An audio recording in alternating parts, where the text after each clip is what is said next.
João, capítulo 6, versículo 30 em diante. A partir do verso 30 diz assim: Então lhe perguntaram: Que sinal milagroso mostrarás para que o vejamos e creiamos em ti? Que farás? Os nossos antepassados comeram o maná no deserto, como está escrito: Ele lhes deu a comer pão dos céus. Declarou-lhes Jesus: Digo-lhes a verdade, não foi Moisés quem lhes deu pão do céu, mas é meu Pai quem lhes dá o verdadeiro pão do céu. Pois o pão de Deus é aquele que desceu do céu e dá vida ao mundo. Disseram eles: Senhor, dá-nos sempre desse pão. Então Jesus declarou: Eu sou o pão da vida. Aquele que vem a mim nunca terá fome, e aquele que crê em mim nunca terá sede. Amém?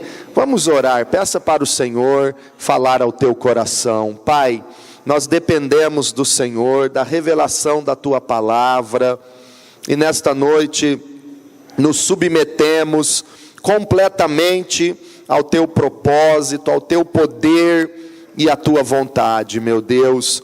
Revela-nos a verdade da tua palavra, fale ao nosso coração, Espírito Santo. Nós repreendemos todo o mal, toda incredulidade, todo espírito maligno de confusão, de inquietação ou distração. Nós não aceitamos, em nome de Jesus. Caiam por terra agora todo o mal, toda a enfermidade. Ó meu Deus, que os teus filhos estejam debaixo das mãos do Senhor. Toda a igreja reunida nesta noite na tua presença, aqueles que pedem a nossa oração, também colocamos diante do Senhor, ó Pai, o Domingos Francisco Alves, a Enetice e Luzia dos Santos. Nós colocamos cada vida, cada nome do livro de oração da igreja, aos cuidados do Senhor, ó Pai, e todo o teu povo aqui reunido.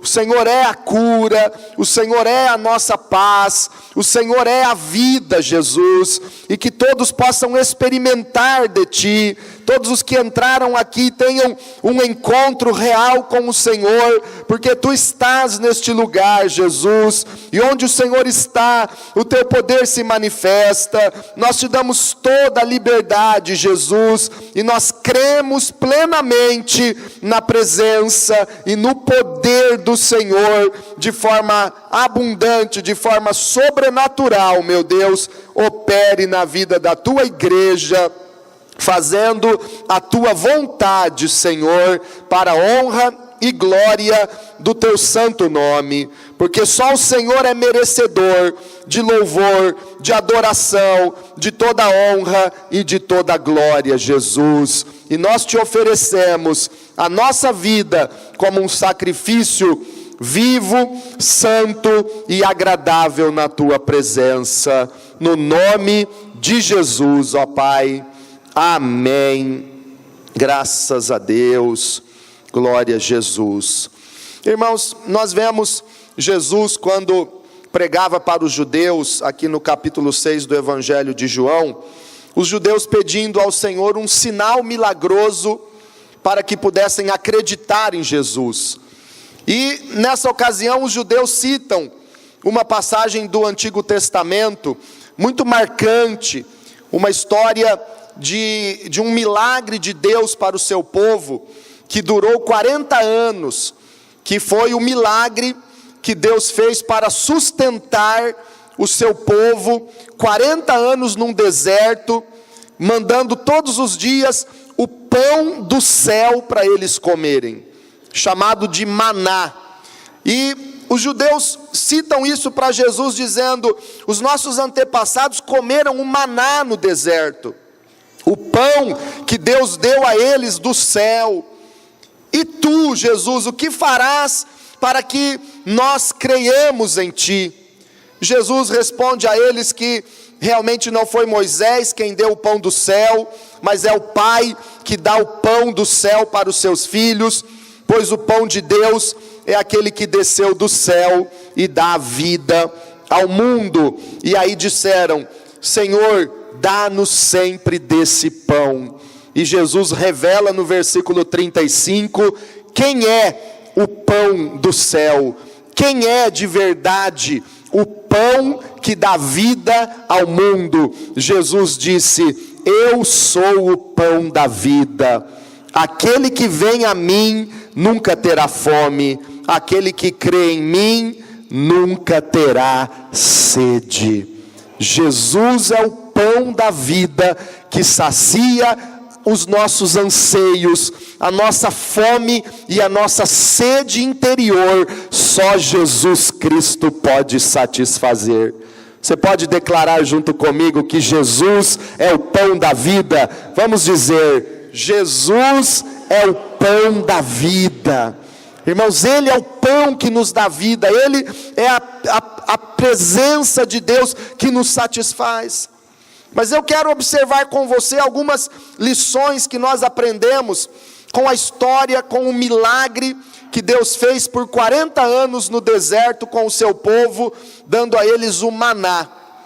Deus sustentou o povo de Israel diariamente, dando a eles um pão do que eles colhiam na terra, junto com a vegetação, com a planta, cozinhavam com aquela semente, como se fossem flocos ou sementinhas granuladas, e eles coziam bolos que eram saborosos, e comiam, e eram alimentados e sustentados por 40 anos. Algumas lições importantes eu e você podemos tirar desta experiência e deste fato que aconteceu no Antigo Testamento. Eu quero ler com você Êxodo capítulo 16, alguns versículos. Êxodo capítulo 16, versículo 15, primeiramente, nos mostra o que era o maná. O segundo livro da Bíblia, depois de Gênesis, vem o livro de Êxodo. No capítulo 16, no versículo 15, a Bíblia diz assim: quando os israelitas viram aquilo, começaram a perguntar uns aos outros: que é isso? Pois não sabiam do que se tratava. Quando eles viram aquilo, depois que Deus disse: eu vou satisfazer a fome de vocês, e vou dar o maná para vocês. No outro dia de manhã, quando cada israelita saiu da sua tenda, e viu sobre a terra, sobre a vegetação, ou sobre a própria areia do deserto, eles viram algo que parecia uma geada, flocos brancos, como se fosse uma semente, e eles viram tudo aquilo. Um começou a dizer para o outro: o que é isso? O que é isto? E essa palavra, o que é isto, em hebraico, é traduzida como maná. Maná significa literalmente o que é isto. Eles ficaram impressionados com aquilo que Deus estava dando a eles, perguntando: o que é isto, o que é isto? Quando então foi dito para eles: isto é o pão de Deus que vai alimentar vocês nesse deserto. Isto é o milagre de Deus para a vida de vocês. Guarde bem isso no seu coração. O que é isto? Deus tem algo para dizer para mim e para você nesta noite. E nós aprendemos algumas lições. Primeiro, no versículo 4 e no versículo 5, nós vemos assim, mesmo capítulo de Êxodo 16, versículo 4 e 5. Disse, porém, o Senhor a Moisés: eu lhes farei chover pão do céu. O povo sairá e recolherá diariamente a porção necessária para aquele dia. Com isso, os porei à prova, para ver se seguem ou não as minhas instruções. No sexto dia, trarão para ser preparado o dobro do que recolhem nos outros dias. Observe Que lição importante nós aprendemos com o milagre do maná que Deus realizou para o seu povo. O Senhor disse para Moisés e para o povo de Israel que eles deveriam colher diariamente a porção necessária para a sua vida e para cada família. E no 6º dia da semana, eles deveriam colher o dobro, a porção dobrada do que nos dias normais. Porque no 7º dia, no sábado, eles não recolheriam o maná. E Deus nos mostra aqui algo muito interessante. A primeira lição que eu e você podemos tirar deste milagre, desta experiência gloriosa da palavra de Deus, é que o Senhor cuida de mim e de você diariamente.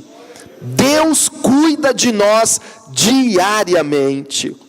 Todos os dias lá estava o maná ao redor de todo o arraial, de todo o acampamento de Israel. Todos os dias lá estava aquele pão diário, lá estava aquela provisão do Senhor. Isso nos mostra claramente, irmãos, que Deus cuida de nós. Deus cuida de você. Deus cuida das nossas necessidades. Ele supre todas as nossas necessidades. Jesus disse no Evangelho de Mateus, no Sermão da Montanha, capítulo 6, 7 de Mateus, ele disse que até os passarinhos do céu, Deus cuida e não deixa nenhum deles morrer de fome. Até os lírios do campo, Deus cuida deles. Deus veste os lírios do campo com uma beleza esplendorosa, como nenhum rei já se vestiu como um lírio do campo. E aí Jesus disse assim: quanto mais valem vocês para Deus do que um pardal, do que um lírio do campo, a vida de vocês é mais valiosa para Deus do que os passarinhos, do que as plantinhas, porque Deus ama você e Deus cuida de você. Aí Jesus diz: por que ficar ansioso ou preocupado com o dia de amanhã? Basta a cada dia a sua preocupação, o seu próprio mal, porque, irmãos, verdadeiramente Deus cuida de nós todos os dias da nossa vida. Quem reconhece que hoje Deus cuidou de você? Não faltou nada para você, Ele te protegeu. Quem reconhece que ontem Deus cuidou de você?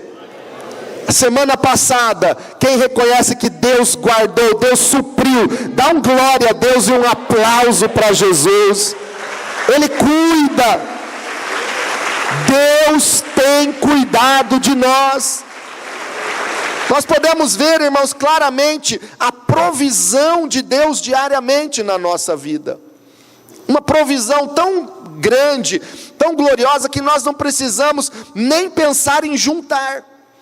Acontecia relacionado ao maná, aconteceu com algumas famílias, com alguns israelitas desobedientes, porque sempre tem alguém, irmãos, que não dá crédito 100% à palavra de Deus, e desconfia, e fica assim: ah não, mas será que vai ser assim mesmo? Ah, será que eu posso acreditar plenamente nisso que o pastor Moisés e o pastor Arão estão dizendo aqui nesse deserto? Ah, eu vou dar uma forcinha, eu vou me prevenir. Eu vou juntar mais do que Moisés está mandando juntar, porque tem maná sobrando, olha quantos que tem aí. Eu vou juntar bastante e vou guardar. E alguns desobedientes então pegaram muito maná e guardaram na sua tenda, fizeram um estoque. E sabe o que acontecia? Quem guardou mais, os que foram desobedientes e guardaram mais do que o necessário, aquilo criou bichos e ficou fedorento e não foi abençoado, e o acampamento começou a cheirar mal. Muitas tendas começaram a ficar com mau cheiro por causa da desobediência de alguns.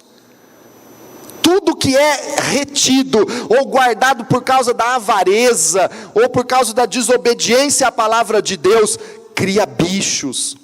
É impossível prosperar desobedecendo a Deus, irmãos. riqueza ajuntada à base da deslealdade, da desobediência, da avareza, isso vai criar bicho e não vai prosperar na tua vida. Mas quem serve a Deus, quem obedece a Deus de coração, prospera não com avareza, mas com a bênção do Senhor, porque Ele cuida, porque Ele tem cuidado, Ele é o Deus supridor, Ele é o Deus provedor na tua vida. Então não adianta tentar fazer nada errado. E a Bíblia diz aqui no versículo 4 ainda, Deus disse assim: com isso os porei à prova, para ver se seguem ou não as minhas instruções. O maná diariamente era uma prova de Deus com o povo, para observar a fidelidade deles, para observar a fé que eles tinham realmente em Deus. Era uma prova e tinha que ser diário. Eles tinham que acreditar, eles tinham que obedecer. Diariamente, irmãos, Deus está esperando de nós uma aproximação a Ele. Diariamente Deus está olhando para a tua vida, para ver se você quer o maná dEle, e tem aberto a tua Bíblia, tem lido a palavra, tem estudado a palavra, se você tem realmente dito: Senhor, eu quero a tua verdade, eu quero o teu maná hoje, eu tenho fome da tua presença. Diariamente Deus está observando a tua fé. Diariamente nós devemos buscar a presença de Deus. Quando eu olho para a história do maná, e eu vejo que diariamente eles tinham aquela obrigação de recolher o maná para comer, eu penso que eu preciso ter um relacionamento com Deus, você precisa ter um relacionamento com Deus diariamente. Não dá para cultuar a Deus, ou para orar uma vez por semana só, não dá para ter um relacionamento distante do Senhor, não. Deus quer uma aproximação, Deus quer o teu coração com Ele 100%, Deus quer que você tenha uma vida abundante na presença dEle. Hoje eu fiquei muito feliz porque eu entrevistei um jovem que vai liderar uma célula, que vai multiplicar uma célula e vai se tornar um líder a partir dessa semana. E conversando com ele, falando da vida espiritual dele, ele me disse o quanto ele está orando, o quanto ele está lendo da palavra de Deus. E eu fiquei muito feliz em saber que aquele jovem está orando 1 hora por dia e lendo 6 capítulos da Bíblia diariamente, porque isso demonstra intimidade com Deus, isso demonstra fome e sede da palavra do Senhor, da presença do Senhor diariamente. Qual é a nossa maior fome todos os dias? Qual é a tua maior fome diariamente? É da carne? É o pão? É o arroz? É o feijão? Irmãos, a nossa maior fome, o nosso maior desejo a cada dia é a presença de Deus. O teu coração anseia pela presença do Senhor dentro de você, mesmo que você ainda não entendeu isso. Há um anseio muito forte, que não é o dinheiro que vai satisfazer, não é a comida que vai satisfazer, não são relacionamentos que vão preencher, não é a felicidade amorosa que vai preencher essa sede, esse anseio que tem dentro de você. É a presença de Deus. Só Deus pode preencher aquilo que está no teu coração. O teu anseio interior é pela presença do Senhor. É Deus. É Deus. Só o Senhor. Alguns acham, irmãos, que o dinheiro vai satisfazer-lhe e vivem correndo atrás de dinheiro. Outros acham que será a felicidade amorosa, um namoro, um casamento, uma paixão muito grande que vai preencher aquela necessidade interior que ela tem. Outras pessoas acham que relacionamentos vão preencher a sua vida. Outros acham que é a comida que vai preencher o seu interior e são ansiosos por comer. Outros se entregam às bebidas, às drogas até, porque tem uma sede tão grande lá dentro, e ainda não descobriram que esta sede não é por dinheiro, não é por relacionamentos, não é por bebida, não é por comida, mas só Deus pode preencher isso. Só Deus. Diariamente o Senhor nos chama para uma experiência com Ele. Diariamente. Em segundo lugar, irmãos, no versículo 13 e 14 deste mesmo capítulo de Êxodo, diz assim, Êxodo 16, versículo 13 e 14: no final da tarde apareceram codornizes que cobriram o lugar onde estavam acampados. Ao amanhecer, havia uma camada de orvalho, diga comigo, orvalho, ao redor do acampamento. Depois que o orvalho secou, flocos finos, semelhantes à geada, estavam sobre a superfície do deserto. Esse era o maná, irmãos. O maná vinha para o povo de Israel sobre o acampamento, ao redor de cada tenda. O maná vinha junto com o orvalho à noite. Quando o orvalho caía durante a noite, a madrugada, o maná descia do céu junto com o orvalho. E quando o dia clareava, e os israelitas saíam das suas tendas e olhavam o acampamento, ainda molhado do orvalho, o maná já estava ali misturado com o orvalho. E nos primeiros minutos do dia, quando o sol esquentava e o orvalho se derretia, eles viam só o maná, como diz aqui no versículo que lemos, como se fossem flocos de geada esparramados sobre a superfície do deserto. E então eles colhiam o maná e coziam ou assavam, fazendo bolos que a Bíblia diz que tinham sabor de mel e de azeite. Devia ser saboroso demais, delicioso. Nenhum confeiteiro neste mundo será capaz de fazer uma receita como aquela que o povo de Israel, num deserto, teve o privilégio de comer por 40 anos. Mas o que me chama a atenção, e a segunda lição que nós podemos tirar, é que o maná vinha junto com o orvalho. E o orvalho na Bíblia, irmãos, tem um significado muito importante. O orvalho nos fala que Deus trabalha por nós, sem fazermos nada, sem merecermos, muitas vezes sem percebermos. Deus está trabalhando na nossa vida. Deus está trabalhando em nossa causa. Deus está cuidando da nossa situação. O orvalho cai de noite, é imperceptível, é silencioso, não faz barulho, não se percebe, não se consegue enxergar, mas lá está o orvalho. De manhã, quando o dia fica claro, você vê o orvalho nas plantas, na grama, no chão. Ele cai sem ser percebido, ele vem gotejando, gotículas minúsculas, mas lá está o orvalho diariamente. Sabe o que isso me ensina, irmãos? Que Deus trabalha por nós até enquanto dormimos, até enquanto não percebemos, Deus está trabalhando na nossa vida.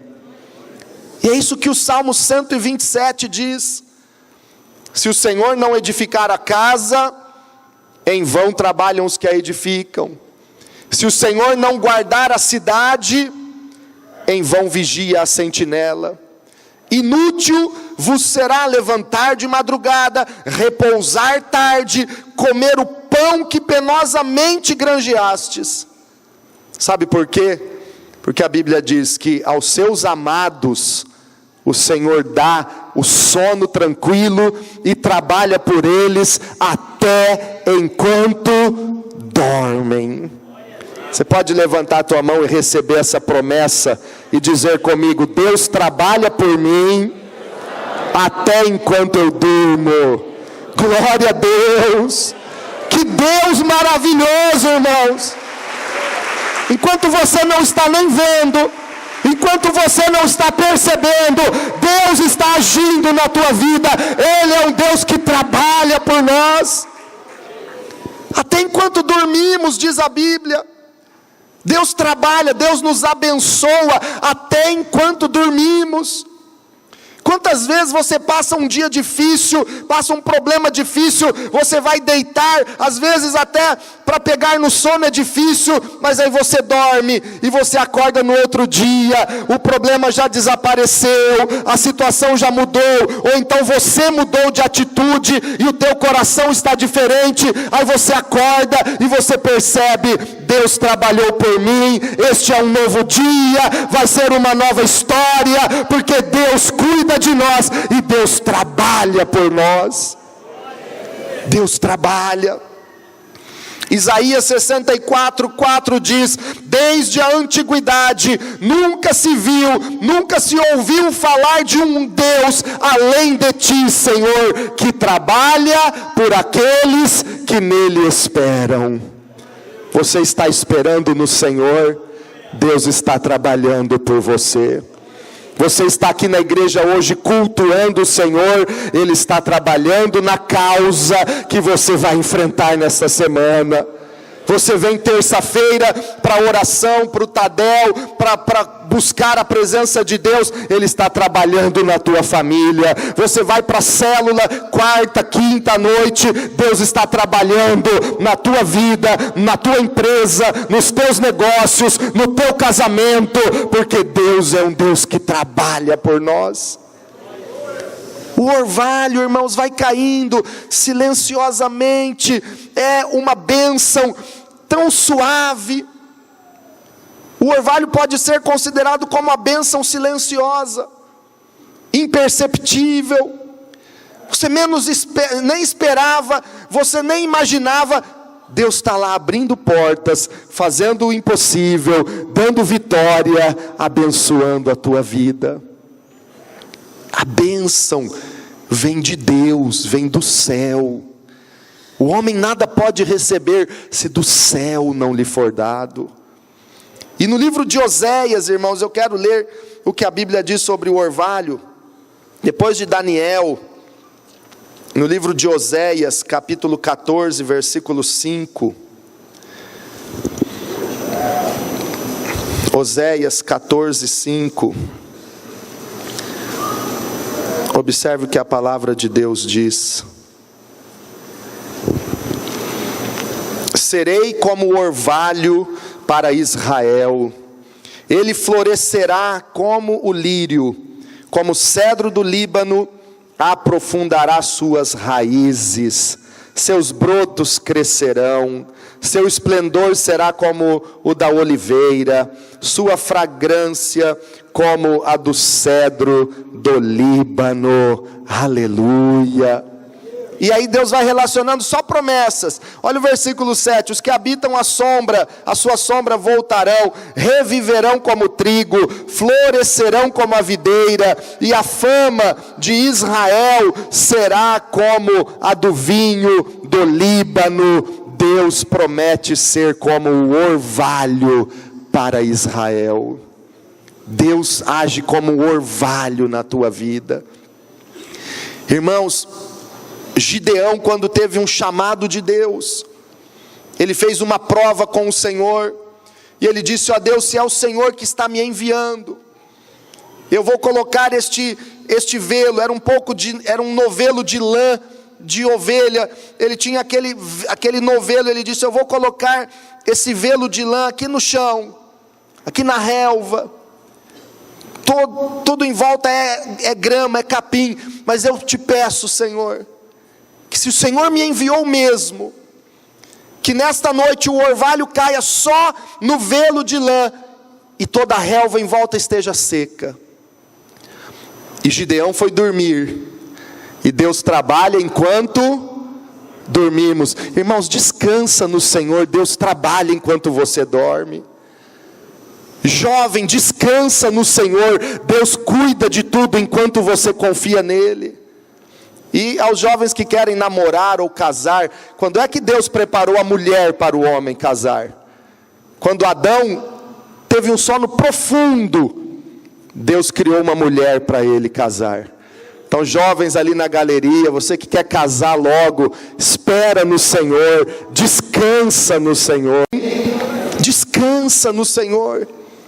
Gideão foi dormir, e quando ele se levantou, agora falou de casamento, agora para aquietar os irmãos é difícil, né? Ontem tinha um casal de noivos aqui no Arraial, né? Falei, quando é que vai ser o casamento verdadeiro, né, Lenara? Logo, logo vai ser o casamento, não só aqui no Arraial, que por sinal foi uma bênção. Quem esteve ontem à noite aqui no Arraial, foi maravilhoso, muita comunhão, muito gostoso.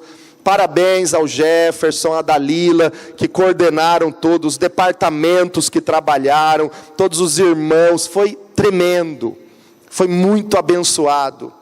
Então a Bíblia diz que Gideão foi dormir, e quando ele acordou, Deus tinha trabalhado. O orvalho estava lá e era sinal da resposta de Deus e da bênção de Deus.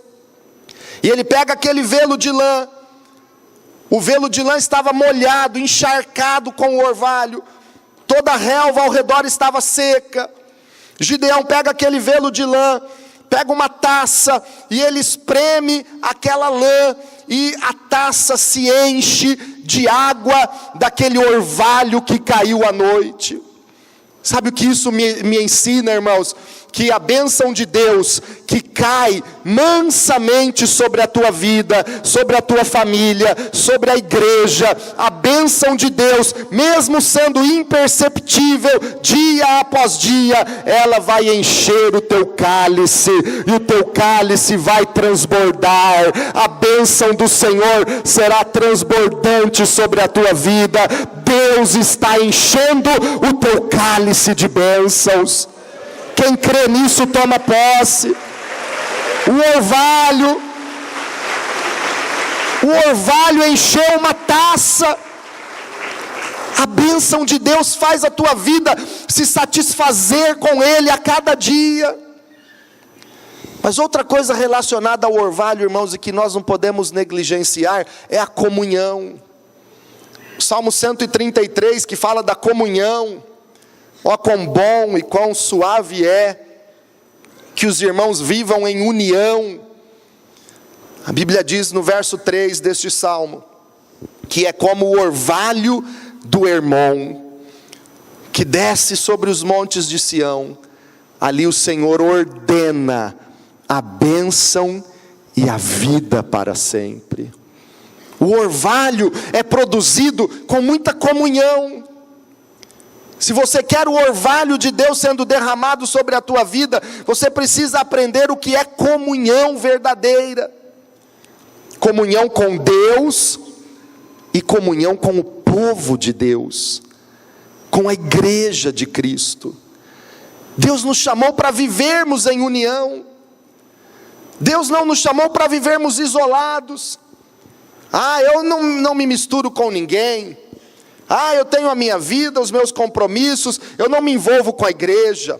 Para mim já está bom, venho no domingo, venho na sexta-feira, tá bom. Nem esse negócio de célula eu não quero não, porque eu não quero que ninguém se meta na minha vida. Irmãos, ninguém quer se meter na vida de ninguém. Nós só queremos cumprir o que a palavra de Deus ensina, que é uma bênção e uma necessidade para cada um de nós, que é a igreja, o povo de Deus, viver em comunhão uns com os outros, porque nós somos o corpo e Jesus é o cabeça da igreja, e o corpo tem que caminhar junto. Comunhão. Não é comunhão também com o seu grupinho exclusivista, não. É comunhão com o corpo. É amar todo mundo como Jesus amou. É perdoar como Jesus perdoou. É dizer, eu amo você e eu quero estar envolvido com você. Eu quero ter compromisso com você. Comunhão produz orvalho. Se você quer o orvalho de Deus caindo silenciosamente, fazendo o teu cálice transbordar, cresça em comunhão com os irmãos. Olhe para essas pessoas que estão perto de você, como são bonitos, como são abençoados. Não são perfeitos, ninguém é perfeito, como eu e você também não somos. Olha para essa pessoa e diga assim: você é perfeito? Pergunte para ela. Pode responder. Ninguém é perfeito. Diga agora para ele ou para ela também: eu também não sou perfeito, irmão. Mas, fale para alguém isso: mas eu te amo do jeito que você é. Aleluia. Igreja é isso, irmãos. Meu irmão não é perfeito, minha irmã não é perfeita, minha família cristã não é perfeita, mas eu também não sou, e Jesus nos amou, Jesus nos perdoou, e Jesus tem trabalhado na nossa vida a cada dia, e por isso eu vou crescendo, e amando, e perdoando como Jesus perdoou, e eu amo como Jesus mandou amar.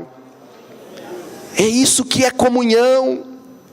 É amar com o amor de Cristo as pessoas que não são perfeitas, mas com estas pessoas que nós vamos passar a eternidade lá na glória. Quem se acha muito superior, quem não quer se misturar, Deus vai dizer: olha, aqui no céu o que tem são esses mesmos. Se você não quer se misturar, você não vai poder entrar no céu. O que tem são esses mesmos. Sabe por quê? Nós não vamos para o céu por causa da nossa perfeição. Nós vamos para o céu porque nós deixamos Deus trabalhar a cada dia em nós, e nós amamos o Senhor de todo o coração, e nos entregamos a Jesus Cristo, porque só Ele é o Salvador, Ele é o pão da vida, Ele é o Senhor. É Jesus. É Jesus. E a terceira lição que eu tiro do maná, irmãos, e quero compartilhar com você, é que antes do sol esquentar, eles tinham que colher o maná, porque senão ele ia derreter e sumir. Eles tinham que colher antes do dia esquentar e levar para casa a porção necessária, fazer os bolos e comer aquela comida que Deus estava dando. Deus não deu algo pronto, Deus não entregou o bolo pronto. Deus entregou a semente, Deus entregou a matéria-prima, Deus entregou o ingrediente, mas disse para eles: façam, recolham tanto. Sabe o que isso me ensina, irmãos, de uma maneira muito clara? Que Deus acredita em mim e em você. Deus não nos dá muitas vezes a solução de um problema já de uma maneira muito pronta, mas Deus abre uma porta, Deus dá uma direção, Deus dá uma estratégia. Muitas vezes Ele usa alguém para dar uma dica, aí você, acreditando, confiando no Senhor, entendendo a direção de Deus, você vai, você faz, e Deus honra, Deus abençoa, porque Deus está olhando para a tua vida e para a minha vida e dizendo: eu sei que você é capaz, você pode vencer, eu sei que você vai prosperar, eu estou te dando a condição. Agora, meu filho, minha filha, vai nessa tua força, porque o Senhor é contigo e Ele te dará a vitória. Deus acredita em nós, Deus acredita, Deus acredita. Essa semana eu fui assistir a final de um torneio municipal de futebol de salão, de crianças, e meu sobrinho estava jogando, e eu vi lá quantos pais gritando lá: vai filho, e gritava o nome do filho, vai, vai. E quando uma criança daquelas, menores de 7 anos, fazia um gol, como o pai, a mãe, a família pulava, vibrava. E sabe o que eu percebi com isso, irmãos? Que Deus, Ele fica olhando para a minha vida e para a tua vida, todo dia, dizendo assim: meu filho, vai, você pode, você vai vencer esse problema sim, eu estou com você, meu filho, o diabo já está debaixo dos teus pés, vai nessa tua força, vai minha filha, vai meu filho, vai jovem, Deus te ama. O papai te ama, Ele está contigo, Ele é teu pai. Irmãos, o papai te ama, ele é fiel, ele está torcendo por você e dizendo: vai, meu filho. O papai disse lá do céu, quando Jesus batizava: este é o meu filho amado, em quem me comprazo. Hoje Deus está olhando para você e dizendo: esse é o meu filhão amado, essa é a minha filha querida, em quem eu me comprazo. Vai, eu sou contigo. Eu acredito que você pode. Você pode. Você pode vencer. Você vai vencer, sim. Receba essa palavra na tua vida. Você pode, você pode. Deus é contigo. Você vai vencer. Posso todas as coisas naquele que me fortalece. Só a igreja. Glória a Deus. Você pode. Você pode, você vai. Somos mais do que vencedores por aquele que nos amou. Deus te ama. Deus está lá torcendo por você. Ele está querendo até colocar a chuteira e entrar no campo junto com você para dizer: meu filho, eu estou do teu lado. Mas Ele está lá te dando força. Ele está de mãos estendidas dizendo: você já ganhou, eu estou do teu lado, eu já abri as portas. Deus acredita na igreja. Irmãos, a igreja, apesar de ser tão humana, cheia de falhas, porque onde há o ser humano existe falhas. Apesar da igreja ser tão repleta de problemas, como as próprias igrejas da Bíblia. Se você estudar a carta de Paulo às igrejas de Corinto, de Filipos, de Éfeso, de Tessalônica, você vai ver quantos problemas relatados sobre aquelas igrejas.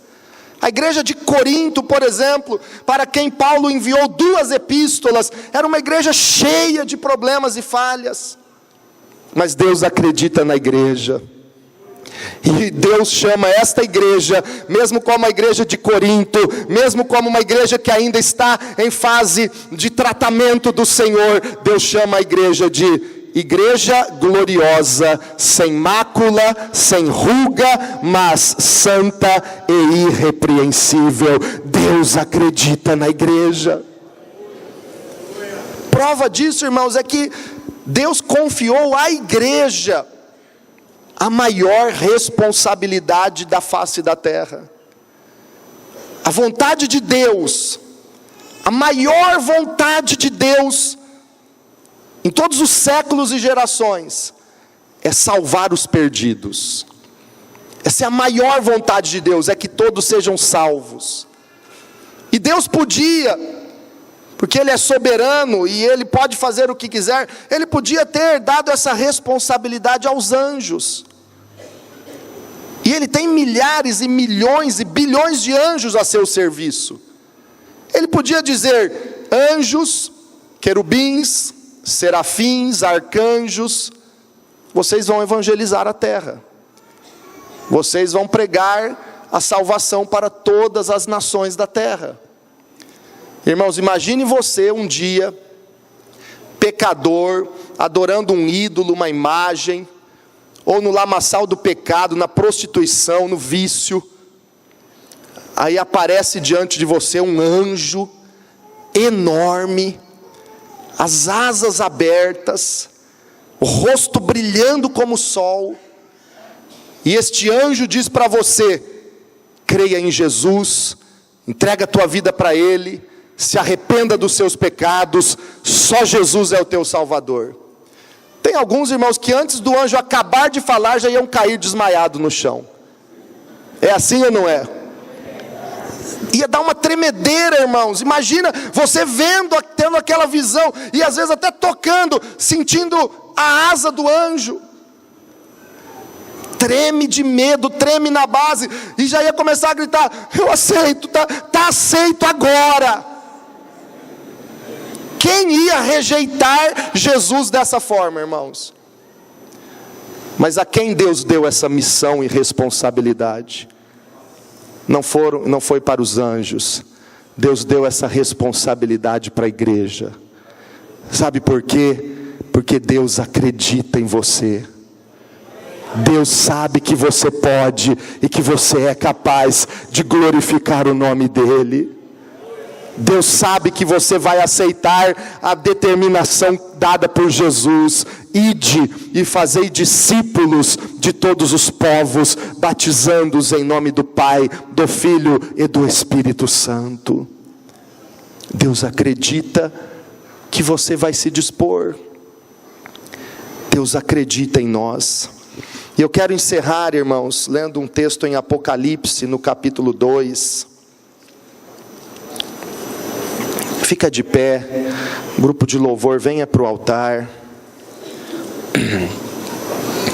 Apocalipse, no capítulo 2, versículo 17. Há uma promessa. Apocalipse 2:17. Só a primeira parte do versículo nós vamos ler. Aquele que tem ouvidos, ouça o que o Espírito diz às igrejas. Ao vencedor darei do maná escondido. Ao vencedor, disse Jesus, darei do maná escondido.